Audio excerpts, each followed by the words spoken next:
Diana, briefly describe why mills served as an important connection between the farmers and the merchants. Yeah, mills served as a connection between the farmer and the merchant because I believe that they were a middleman. When this farmer first came, he was an early settler. He had to do everything himself. Grind his own corn, grind his own wheat. This way he could take it to somebody who would do such a thing for him. It would be bagged or barreled, and it would be sent to, if not sent, it would at least be ready to be taken to Baltimore City, where the merchants stood in line to either ship it out to England or to one of the other colonies at the time. Great. Just briefly describe the early settlement of Oakland Mills. The Bennett family was one of the first settlers and one of the earliest settlers. The earliest settlers were the English in this portion of the county, in the southern portion. They came from Anne Arundel County, which shared a border with Baltimore County, which this was at that time. They also came up from the western shore, from Annapolis, from the other towns along that way to settle in this area. And among those were the Bennett family. There's quite a group of them. They were down by the Patapsco River on both sides, because it was all Baltimore County, and they were, let's see, Perry, Samuel, Wesley, Elisha, Henry, William. So there were quite a lot of Bennetts. And also included in that were some other English names like Phillips and Watson and Snowden, and all these people had land patents. Now, the one we're interested in for the Oakland Mill, where the mill finally appeared, was Elisha Bennett. And he had Bennett's Park and White Oak Bottom. They were his two land patents, and I always think that perhaps Oakland got its name from one of those land patents, mainly the White Oak Bottom. It must have been a beautiful place because he called it Bennett's Park, and that appeals to me too when I think back to what it was like then. It wasn't until 1810 that the tax records finally tell us that there was a mill on the property. He was assessed for $400. He had a sawmill. He was assessed for $60, and he had 8 slaves, which said that perhaps he was also, in addition to the milling business, he was also either growing tobacco or wheat to grind in his own mill and be able to ship that down to Baltimore, where most of the farmers took their goods. Okay.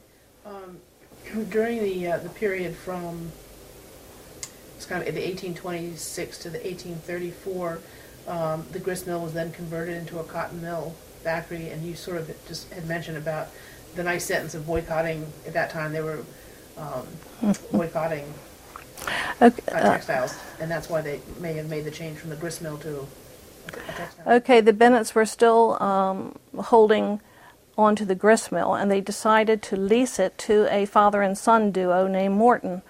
Now, these men were German. They were not citizens, so they couldn't own the mill. But I have the feeling that they were probably versed in textiles because they wanted to change the grist mill into a cotton mill, which they did. They didn't own it until 1834, which is presumably when they became citizens. The idea of changing at that time perhaps came from an English boycott that was going on in the early 1800s.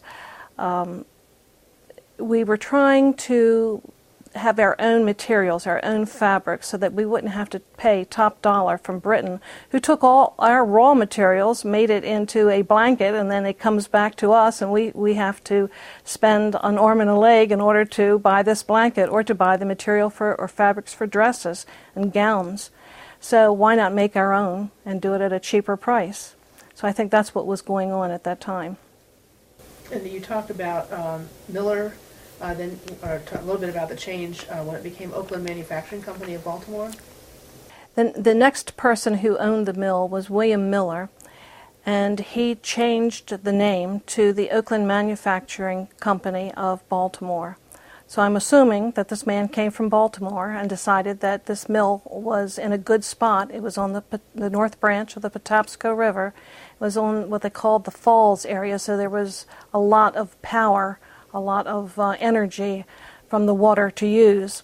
So Mr. Miller, coming from Baltimore, would also use the mill and the mule teams to send his goods into Baltimore. And this whole area, this whole southeastern corner of Carroll County, of present-day Carroll County, dealt mainly with Baltimore. They took their goods down the Liberty Road, which at that time was the Diggs Wagon Road, all the way into Baltimore proper, to Camden Yards in that area to set up and sell their goods or produce to a middleman. They would also give it to the shippers to ship out to foreign countries, to France, to Britain, or to the other colonies.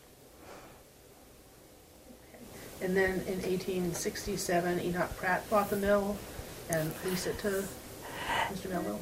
Yes, I thought it was very interesting. We have Enoch Pratt of library fame coming out to Carroll County.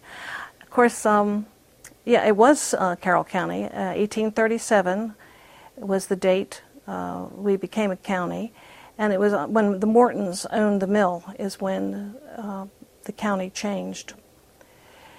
Mr. Pratt leased it from 1860 to 1867, and he leased it to a man named John Graham Melville. How do you just say that? He leased it to a man. He leased it to a man named John Graham Melville, who had experience in the woolen industry. And he also had people from the past. Mr. Morton was still there with him. Mr. Miller was still there with him. So he had experienced people around him. And he changed that, or it changed under his managers, to a woolen mill. So here we had grist to cotton and now to wool. John Graham Melville decided for some reason that he was going to go back to Fredericksburg. And perhaps he was near retirement age and just wanted to take a little bit of a relaxation. He knew that mill. He probably had a house in Fredericksburg as well. And his three sons wanted to buy the mill because, after all, they had grown up in this town. And it was a personal thing to them. They really wanted not only to own the mill, but to own it because it was their town.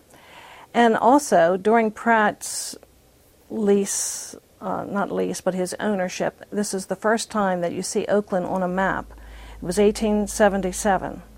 And as a matter of fact, you can still see on today's Maryland maps, Oakland is still printed on it, which I find somewhat amusing since it doesn't exist anymore, but they've kept it on there nevertheless because it was a very important town in this end of the county. When Mr. Melville went back to Fredericksburg, his three sons did buy the mill.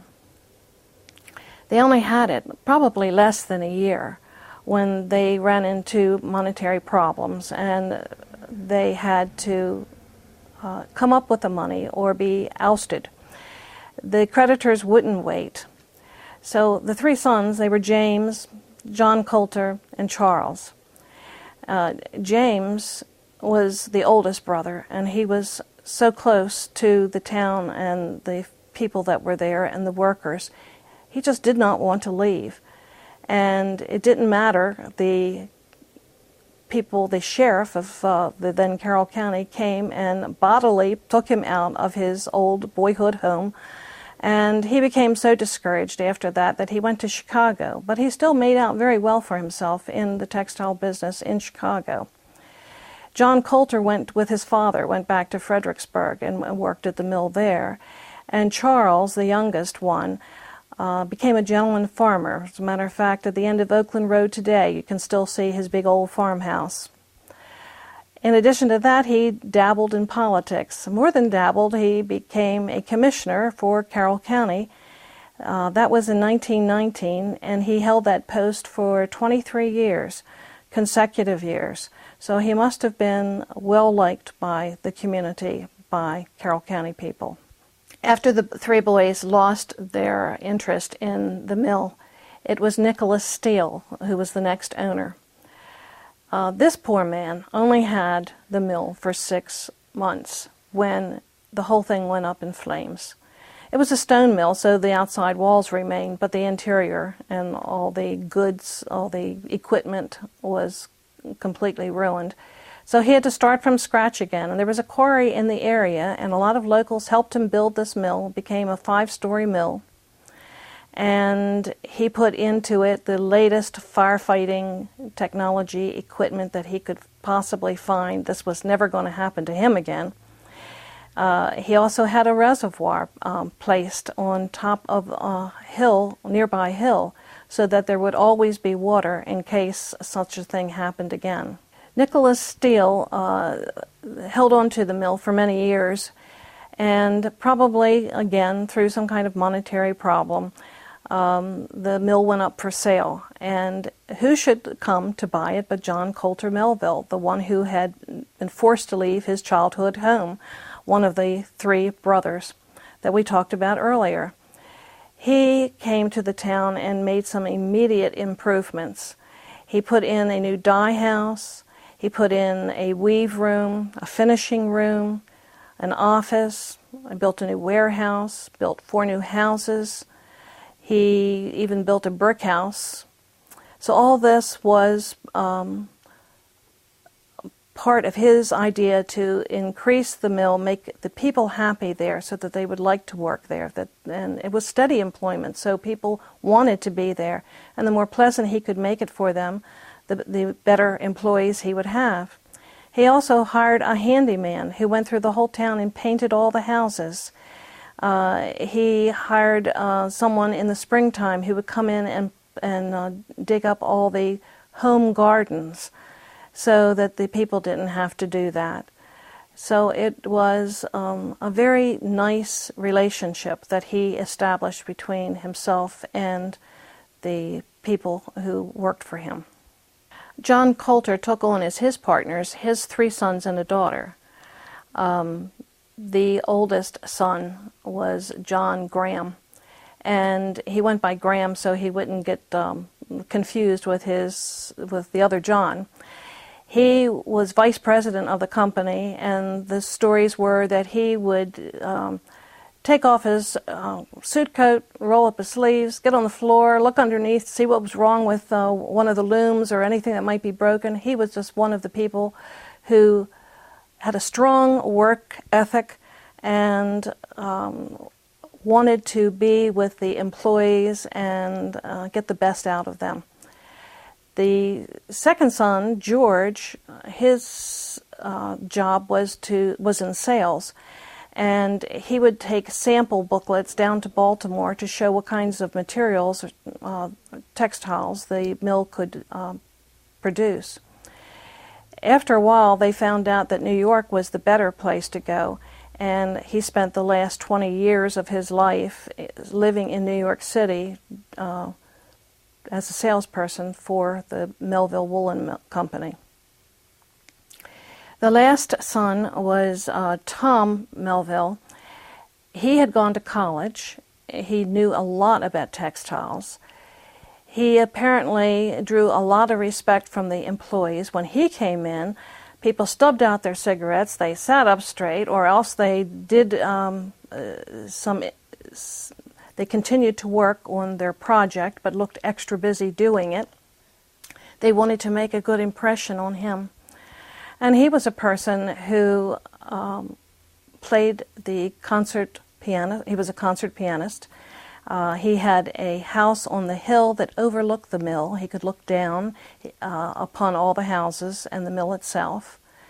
So he really did put himself in a kind of a lordly position, I would say. Under the Melvilles, the mill became an economic mainstay to the community. I would say that within a 10-mile radius, people were affected by this mill. There are stories about men walking from Gamber or walking from Deer Park Road to come to work at this mill. In addition to the houses, though, they also had boarding houses, and it's my guess that they worked 6 days a week, and Sunday was their day off. That Monday they came to work, they stayed the week at the boarding house, and then they left Saturday night and went home again with their families for that last day. They worked 10-hour days, and they got something like $6 to $12 a week for the work that they did. The town itself had duplex homes. There were 2 rooms down, 2 rooms up, and there was some of the houses had porches. The Melvilles charged their employees $1 per room and 50 cents for the porch. So it cost $4.50 a month to live in one of the Melville homes. So you can see that they were really making it a great opportunity money-wise for their employees. The Melvilles also had a company store. And in the store, besides like our convenience store, they sold things like kerosene, candy, ice cream, more of their fabrics that they produced at the mill. They had ice that they had collected during the winter months by cracking the ice on Liberty, by cracking the ice on the Patapsco River and bringing that back and putting it under straw and deep in the earth so that they would continue to have the ice to serve their people throughout the summer. They had soft drinks, some canned goods, but mostly their people put up their fresh, the women in the community put up their own canned goods. They also had a type of medical insurance. They would take a certain amount of money out of the employees' paychecks, and if you were sick, there was a blackboard in that store. You went to the blackboard, you put your name up on it, and you said that you were sick with what you thought might be a bad cold or a sore throat or whatever it might be. And would the doctor please come to visit you at house number 4 or whatever the address might be. The doctors would come through in their horse and buggies. They would stop at the store, they would look at the blackboard, and then they would go to your house and take care of you. The doctors spent the same amount of time with the farmers, too. When they came out for the mill employees, the farmers also would put up on the blackboard if anybody was sick in their households. And so then the doctors would continue on to the farmhouses and treat those people, too. Except when he went to the farmhouses, it was a little bit more money. You know, he charged between $2 and $5 a visit, depending upon what he had to do. Then the store had the only telephone in town. So this was nice if you had an emergency and you needed to call somebody, but on the other hand, if you wanted it to be a private call, it was probably not. I would say by that evening, if you called in the morning, by the evening, the whole town knew what it was that you had called your neighbor about, or you had called your family member about. The Melvilles had a school and a church there. It was a public school. Downstairs, the downstairs of the church was a raised brick portion, and that's where the kids went to school. Upstairs was the Union Church, where all denominations could meet.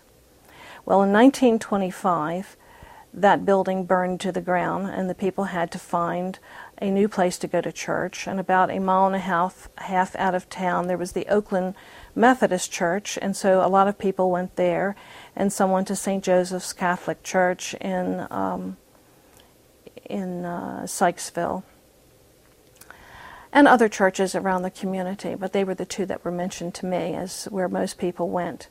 So the Melvilles had to come up with an idea of what they could do about the school, so they offered a warehouse. And the first 3 grades were held in the downstairs portion of the warehouse, and the next 4 grades were held upstairs. And they had they would complete 7th grade, and then they would go to Sykesville to complete the 8th, 9th, 10th, and 11th. And the Carroll County school system didn't have a 12th grade until 1950. so they only went to the 11th grade at that time. They had a bus that was able to take these graduates of the 7th grade to Sykesville. So that was nice for them. They didn't have to walk to school like they had to walk when they were in elementary school. How about social activities? Just briefly. It was the same year that the school and the church burned down that Mr. Melville decided that there should be a community hall. Now, whether it was in consequence of or just happened to be in that year, I don't really know. But it was quite an edifice. It was architecturally grand for a mill town. The downstairs, though, had 6 to 8 bowling lanes, so they could go bowling. It had a snack bar. Upstairs was a huge auditorium, a room where they could have dances, where they could watch silent movies, and these movies were accompanied by Thelma Shipley on the piano. I still remember that name. So they apparently had a piano there. When an auction happened at the demise of the mill, there were 500 chairs that they mentioned. And so that told me that the hall was very large to hold 500 individuals. And in addition to the movies, they also were able to watch plays, and all the various churches around, the children would come there to perform a Christmas play, for instance. They also had parades. They entered a float in the Centennial parade that they had. They also had picnics. There was one picnic in particular that I remember. It was in 1922, and they said 15 to 2,000 people came to this picnic. And the reason, I think, was there was a fire engine that was going to be on display from Reisterstown. There was going to be a radio demonstration. When all this was new in 1922. They had, of course, their old chicken dinner, which drew a lot of people. There was a band that the Oakland people had, and so you could hear them march, have them marching band. They also had baseball teams. All the towns, the small towns around, had their marching band. They also had their baseball team, which they'd all compete against one another, and so that was nice social activity as well. They also had fireworks for their picnic, so this was just a grand thing. Fire engines and fireworks and radios and chicken dinners and baseball games and music, so no wonder they had so many people come. It was the legislative act of the Patapsco Water Basin that was signed by Governor Ritchie that started this whole thing about a reservoir being built. In that act, it said that Baltimore City could take for the drinking water of their people everything along the north branch of the Patapsco River. They could take churches, they could take graves, they could take businesses, stores, which of course is a business, but the mill. There was a Bollinger Mill up the river a little bit farther that was taken. There were a lot of little hamlets with, say, 3 or 4 houses grouped around. There were everything that you could possibly think of, barns, outbuildings, all this was taken. Okay, this happened in 1931. By 1933, the people in the community were starting to get rumors.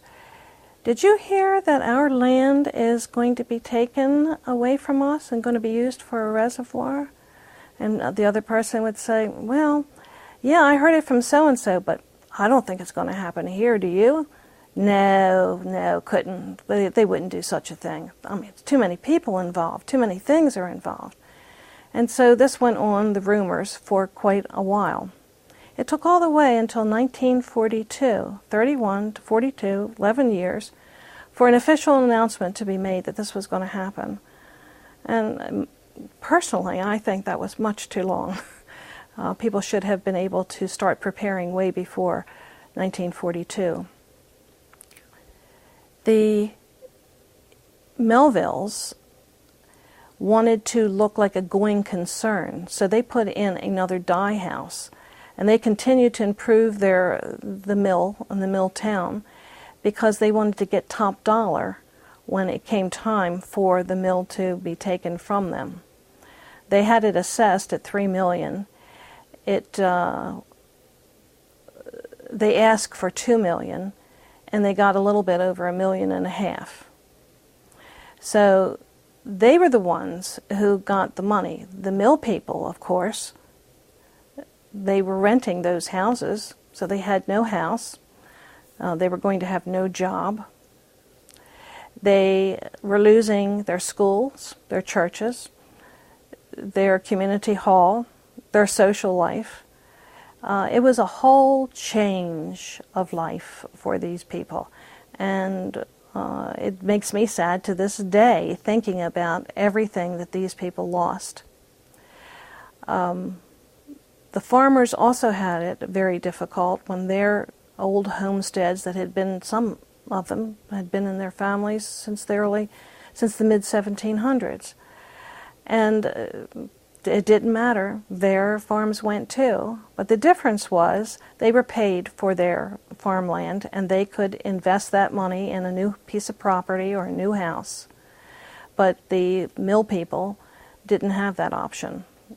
So they had to use whatever life savings they had squirreled away and buy land or live with a relative until a house could be built, or live in a house, or move away completely. Some went to Oella, some went to Rockland, some went to Ashland. These were all mill sites that they were experienced. They knew what to do, and so they figured they were going to get a job there. Now, some people, like the women who worked at the mill, they had to go to a completely new job area. There was a Blue Ridge bus line in the 40s and 50s, and they would take you to downtown Baltimore. And I know of one case where two women got a job at the Hutzler Tea Room downtown. Some of the people were very depressed when this happened, and at least one of them is reported to have committed suicide. But you can imagine what I just described before, your whole life practically being taken away from you, and how you would feel with nothing left, actually. You just would have to start over again. Okay, the land now officially belonged to Baltimore City, and so they had, in October of 1953, an auction in which they sold off everything of any value, from showcases where the candies were displayed, to Coke machines, to clocks, to desks, to the 500 chairs I mentioned earlier from the community hall, to window frames, to windows, even, of course, the mill equipment and the looms. So all of this was sold, anything that was of any value at all. And then after that, everything was dynamited. While this was going on, there were timber cutters that came from the south. There was one man, his name was Sonny Neely, and apparently all he had to do, he came from West Virginia, all he had to do was call home and tell people that there were jobs that were available, and they came in the hundreds to help cut the forests here around the Patapsco Water Basin. They came from as far away as Tennessee. They came from the Carolinas and Virginia and West Virginia. And they lived in the houses that were vacated by the farmers. And they liked the area so well that they decided they would talk to their families, have them come here, and they would live here. So there is a section around Deer Park Road and Lyons Mill that was called Little Virginia, because so many of the people who had worked on this project liked it so well, they stayed. Then there was a lot of work to be done. It was an enormous scope they had 9,300 acres of Carroll County land, they had 3,500 acres of Baltimore County land. They had to dig a tunnel, a 350-foot deep tunnel that would go 17 miles to Montebello at that time. Now it's Ashburton Filtration Plant. But that was quite an undertaking, and at least 2 men died on that project in making that tunnel. As you go across the North Branch of the North Branch Bridge, you will look off to the right as you're going into Baltimore County, and you see a tall tower standing there, almost looks like a castle tower. And that was to let water, a certain amount of water, go into this tunnel to provide the drinking water for the Baltimore County people, to have it filtered. So this 350-foot deep tunnel was a gravity feed tunnel that would take all the water from the reservoir to Baltimore City to be treated for the drinking water. Before the flooding could take place, they had to rearrange roads, relocate roads, like Liberty Road, Deer Park Road, the Louisville Road, Louisville-Sykesville Road. We call that 32 today. The electricity, the wires had to be restrung. They had to build bridges. There were 4 of them. One went across the Liberty, what used to be the North Branch of the Patapsco. One of the bridges went across the North Branch of the Patapsco River. That's the longest bridge. The second one went over Snowden. Starting it, there's the second one. The second one went over the Snowden's Run, which is still on Liberty Road. So these 2 bridges carried Liberty Road across what they called now Liberty Lake. When you went up to Route 32, there was a stream called Morgan Run, and they needed a bridge that would go over Morgan Run. And then there was another one, Ivy Mill Road, where they had to build a 4th bridge. So all 4 of those bridges had to be built and the roads realigned before they could allow water to go in. And of course, as they dynamited everything in sight along the basin of the river. When they started flooding, everything looked like a battle zone. It was in terrible disarray. And soon the floodwaters kind of softened that look, and it built up and started covering the trunks of the trees where they had cut them down.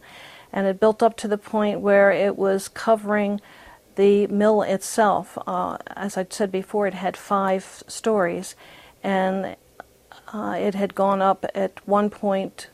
A photograph was taken where there was only 1.5 stories left to be covered.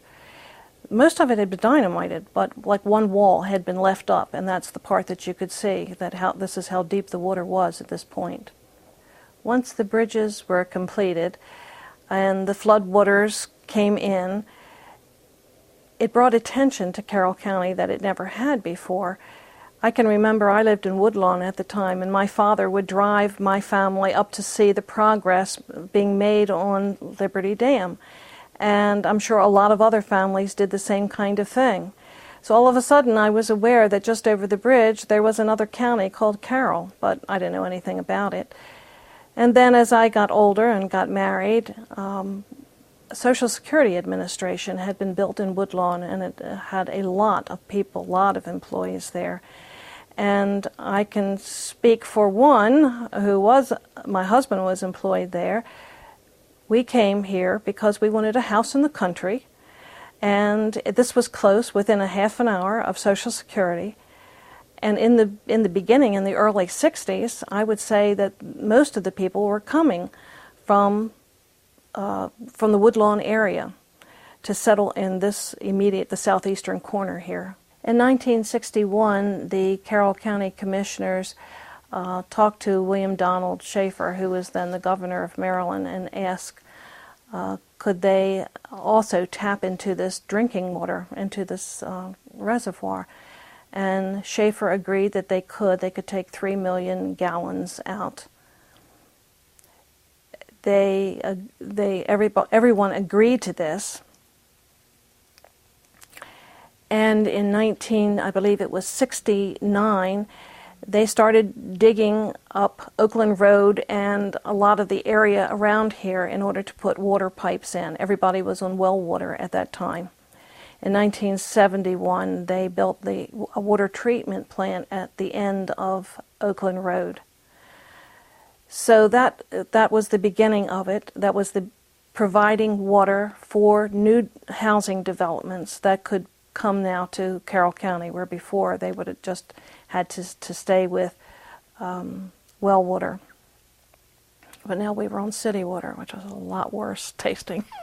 That's an understatement too. Okay. And now they are, and this is 2008, now they are enlarging those same water pipes so that we can have even more developments in Carroll County, and also to improve the intake of water. Some of the people here in Carroll County have difficulty with water pressure. I shouldn't say in Carroll County. Some of the ones here in the southeastern section have difficulty. And this is going to alleviate that by having the larger pipes to bring water through. And it runs through a system of pipes all the way out to Route 32 at Liberty High School, where there's a big water tank, a big blue water tank, and the water is stored there for community use. Just a curiosity question, which isn't on here, but you said that when everything started happening, you said the property now that was on this side, the Carroll County side of the Patapsco, belonged to Baltimore City. So everything they took on this side of the Patapsco, belonged to Baltimore City. So it was already incorporated as Carroll County. How did they say they owned it, or were they took it by eminent domain? Eminent domain. Put this in, and so Carroll County actually lost a little sections now underwater. Yeah, and there was this. People thought we had lost the water rights, that the commissioners had given $50,000, or had been given $50,000 for the water rights, and that was not true.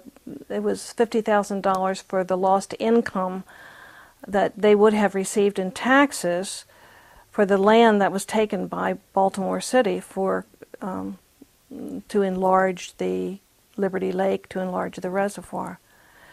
So the water rights had been taken back in 1931 when the first law went into action.